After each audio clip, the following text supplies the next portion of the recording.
এদিকে ইশরাক হোসেনকে ঢাকা দক্ষিণ সিটি কর্পোরেশনের মেয়র হিসেবে দায়িত্ব বুঝিয়ে দেওয়ার দাবিতে নগর ভবনের প্রধান ফটকের সামনে গণ অবস্থান নিয়ে বিভিন্ন গেট অবরুদ্ধ করে রাখে বিক্ষোভকারীরা। সকাল থেকে এই অবস্থান কর্মসূচি শুরু হয়। এ সময় বিক্ষোভকারীরা ইশরাক হোসেনকে দ্রুত শপথ পড়িয়ে দায়িত্ব বুঝিয়ে দেওয়ার দাবি জানান। কর্মসূচিতে অংশ নেওয়া বেশিরভাগ মানুষ বিএনপি ও অঙ্গ সংগঠনের নেতাকর্মী ও সমর্থক।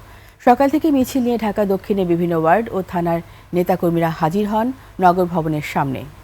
আমরা মামলা করার পর যে রায় হয়েছে আমরা উচ্চ আদালত থেকে আমরা চাই এই রায়কে বহাল রেখে ইশরাককে যেন তাকে শপথ গ্রহণ করা হয়। এখন যে কোনো ব্র্যান্ডের পুরাতন এসি বদলে নতুন ওয়ালটন এসিতে উপভোগ করুন 25% ছাড়। এই রায়কে উপেক্ষা করে একটি কুচক্রী মহল ষড়যন্ত্র করে আজকে কাগজপত্র সকল কিছু ঠিক হওয়ার পরেও তাকে শপথ না করিয়ে আজকে ষড়যন্ত্র করছে। যাতে শপথ গ্রহণ করে আমাদের ঢাকা নগরবাসীকে সেবা করার সুযোগ দেয়, এই মেয়র সাহেবকে যাতে দ্রুত তার স্থানে বসানো হয়।